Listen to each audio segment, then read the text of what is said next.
春日部紬のゲーム作ってみよう。親愛なる視聴者の皆様、こんにちは。どうも、春日部紬です。カオスデストラクション、破壊表現のフィールドシステムの続きです。今回は、フィールドシステムのマスターフィールドを学習してみようと思います。マスターフィールドやってみた。早速、やってみましょう。1、マスターフィールド、ジオメトリーコレクションをレベルに配置します。FS アンカーフィールドジェネリックをレベルに配置します。アンカーフィールドをジオメトリーコレクションに適用します。FS マスターフィールドをレベルに配置します。マスターフィールドは、ノード接続を解除する外部歪みを適用し、線形速度及び角速度を適用します。なんか難しいですね。外部歪みって、歪みは、物体に外力を加えた際に生じる、伸び、縮み、ねじれなどの変形や体積の変化のことです。ストレインは、張り、歪み、損傷です。外部歪みは、要するにジオメトリーコレクションに力を加えて破片にするってことですね。1-1、破壊プロセス。マスターフィールドによる破壊プロセスは、1、外部歪みにより、ジオメトリーコレクションを破壊して破片にします。2、破片は、線形速度と角速度が加えられ、破片を吹き飛ばしたりスピンさせたりします。3、破片にノイズを適用して破片がランダムな動きをするようにします。1-2、デフォルト、基本設定、FS マスターフィールドを選択します。詳細パネル、デフォルトで基本的な設定をします。マスターフィールドは、このデフォルトでの設定と、後述するフィールドセッティングスで主に設定をします。フィールドアクティブでマスターフィールドの効果を有効、無効にします。デバッグでデバッグ情報を表示します。1-2-1、フィールドフォールオフシェイプ、詳細パネル、デフォルト、フィールドフォールオフシェイプで、マスターフィールドの領域形状を変更することができます。スフィア、ボックス、平面があります。デフォルトはスフィアです。1-2-2、アクティベーションタイプ。アクティベーションタイプは、マスターフィールドの適用方法です。4つのアクティベーションタイプがあります。遅延は、ディレイやマウント、遅延量で指定された時間の後に、マスターフィールドが有効になります。オンティックは、それぞれのティック時にマスターフィールドが有効になります。オンティックウィズディレイは、ディレイやマウントで指定された時間の後に、それぞれのティック時にマスターフィールドが有効になります。トリガーは、マスターフィールドをブループリントを使って有効にするときに使います。以降、オンティックで検証していきますので、オンティックを選択します。2、アプリエクスターナルストレイン2ブレイクノードコネクションズ、エクスターナルストレイン。外部歪みは、ジオメトリーコレクションの破片同士の接続を解除して、個々の破片にします。詳細パネル、フィールドセッティングス、アプリエクスターナルストレイン2ブレイクノードコネクションズで設定します。2-1、ユーズエクスターナルストレイン。ユーズエクスターナルストレインは、外部歪みを使用するかどうかです。無効にすると、外部歪みが適用されなくなり、ジオメトリーコレクションは破壊されません。有効にすると、外部歪みが適用され、ジオメトリーコレクションは破壊されます。2-2、ストレインマグニチュード。ストレインマグニチュードは、歪みの大きさです。デフォルトでは、確実に切断できるように、非常に高く設定されています。デフォルト値は、99億9999万9999.0です。ストレインマグニチュードがジオメトリーコレクションの、ダメージスレッシュホールド、ダメージ敷値よりも低いと、破壊は生じません。現在、レベルに配置したジオメトリーコレクションの、ダメージスレッシュホールドは、インデックス0で、50万点0です。インデックス0は、最初の破壊に必要なダメージスレッシュホールドです。ストレインマグニチュードを40万点0にします。起動してみましょう。ストレインマグニチュードが、ジオメトリーコレクションのダメージスレッシュホールドよりも低いので、破壊されませんね。2-3、ストレインフォールオフタイプ。ストレインフォールオフタイプは、歪みのタイプです。領域内に加える歪みのタイプを設定します。選択できるタイプは、リニア、インバース、スクエア、ロガリズミックがあります。2の4、ストレインフォールオフミニマムマックス。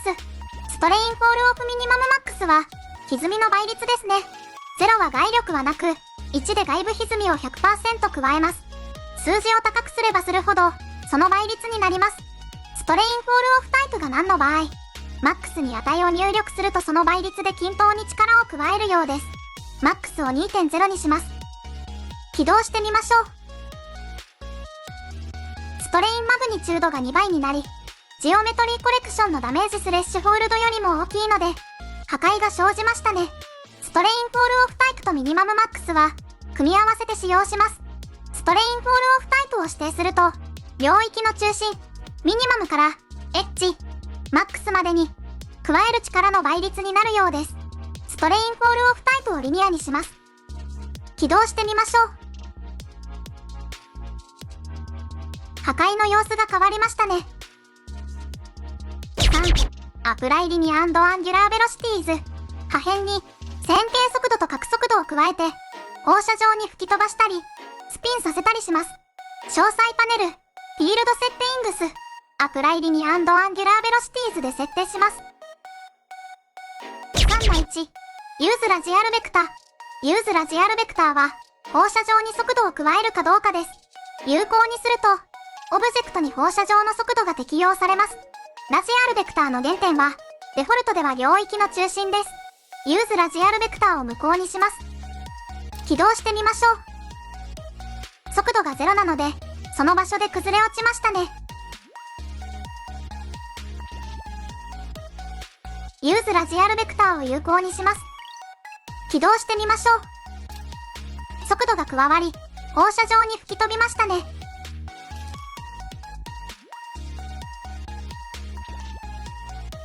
3の1の1。ラジアルポジションオフセット。ラジアルベクターの原点は変更することができます。ラジアルベクターの原点を変更するには、アドバンスドフィールドセッティングス、ベロシティコントロール、ラジアルポジションオフセットで変更します。I を300にしてみます。起動してみましょう。原点が右にずれたので、左に向かって吹き飛ぶようになりましたね。3の2、ラジアルマグニチュード。ラジアルマグニチュードは放射状に加える速度の大きさです。デフォルト値は 750.0 です。起動してみましょう。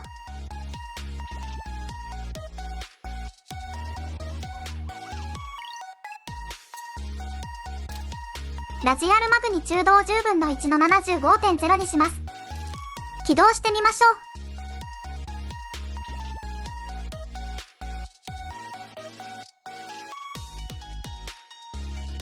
0の時は、ユーズラジアルベクターをフォールズにした時と同じになります。起動してみましょう。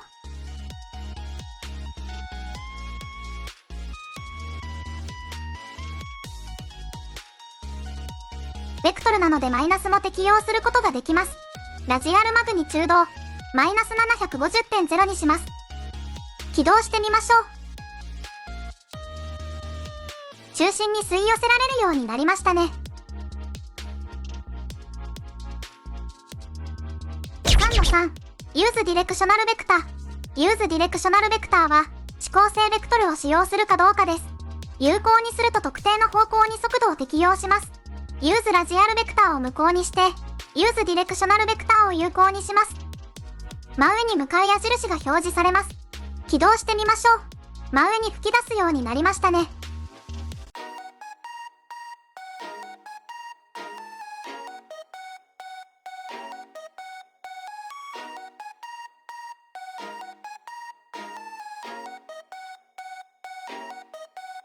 マスターフィールドを回転すると速度の方向が変わります。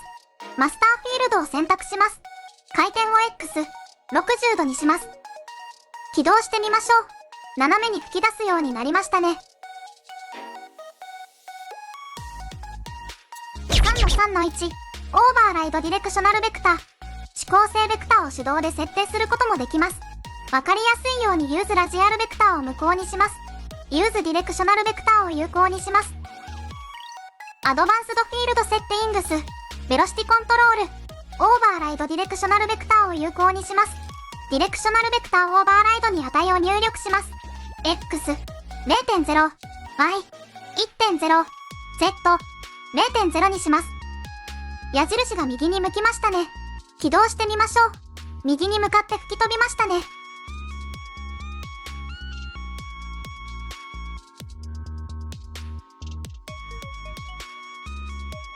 3の4、ユーズトルクとトルクマルチ。ユーズトルクは、トルク、回転力を使用するかどうかです。有効にして、トルクマルチで回転力の倍率を指定します。デフォルト値は 8.0 です。わかりやすいようにユーズラジアルベクターを無効にします。ラジアルマグニチュードを 75.0 にします。起動してみましょう。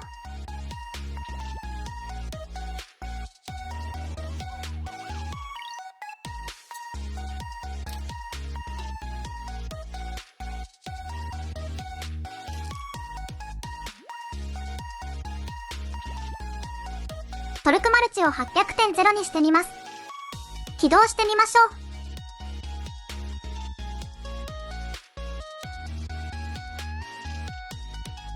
破片がすごく回転していますね。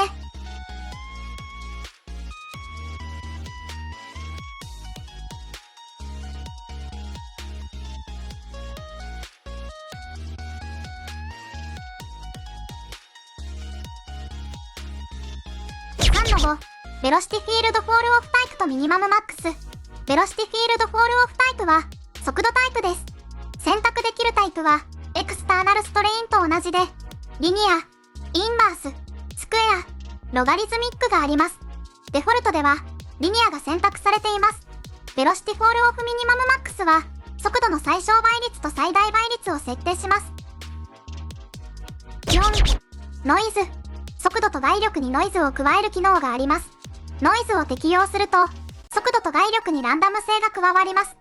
詳細パネル、フィールドセッティングス、ノイズで設定します。ユーズノイズはノイズを使用するかどうかです。デフォルトでは有効です。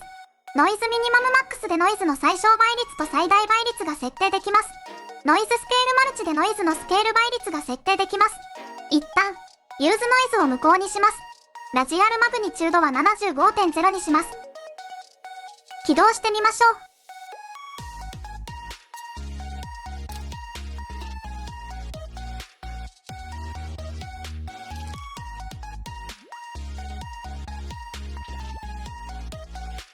ユーズノイズを有効にします。ノイズをわかりやすいように大きく設定してみましょう。ノイズマックスを 5.0 にします。ノイズスケールマルチを 10.0 にします。起動してみましょう。大きく弾ける破片がありますね。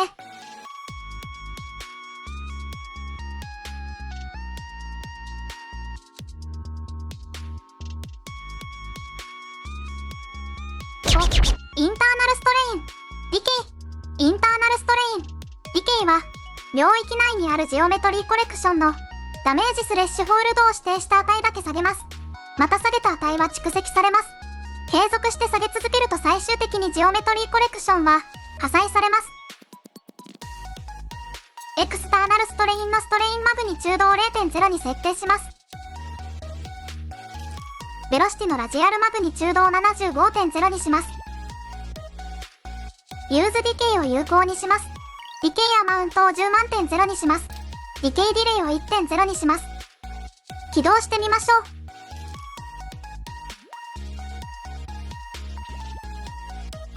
5秒後にジオメトリーコレクションが破壊されましたね。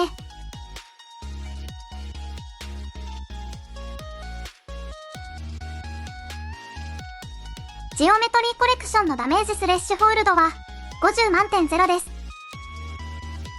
エクスターナルストレインのストレインマグニチュードを25万点0に設定します。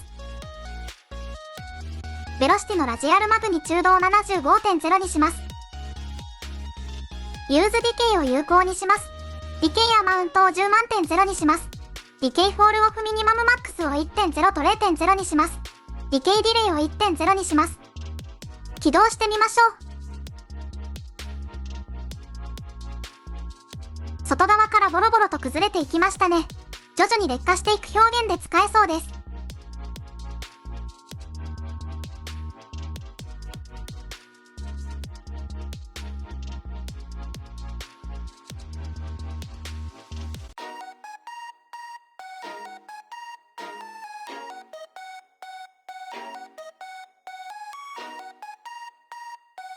ディケイも減衰と翻訳されていますが、ディケイは徐々に劣化、分解する様子を意味する言葉です。減衰っていうよりも、ジオメトリーコレクションの劣化または崩落かな。綺麗に破壊できると気持ちいいですね。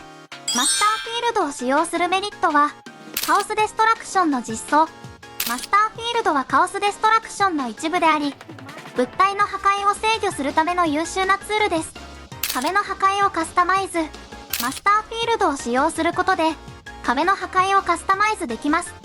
例えば、銃撃による壁の破壊や爆発による壁の崩壊を細かく設定できます。リアルな破壊エフェクト。マスターフィールドを活用することで、物体の破壊がリアルかつ迫力あるエフェクトで表現できます。ジオメトリコレクションの効率的な管理。マスターフィールドはジオメトリコレクションを使用して物体を破壊します。ジオメトリコレクションはスタティックメッシュよりも効率的に管理できるため、大規模な破壊シーンでもパフォーマンスを向上させます。柔軟な設定。マスターフィールドはブループリントでカスタム設定できます。フラグメントの挙動や破壊のトリガー条件を調整でき、ゲームのニーズに合わせた破壊エフェクトを実現できます。だそうです。はい、それでは、今回の動画はここで終わります。興味がある人は高評価とチャンネル登録お願いします。じゃあ、バイバイ。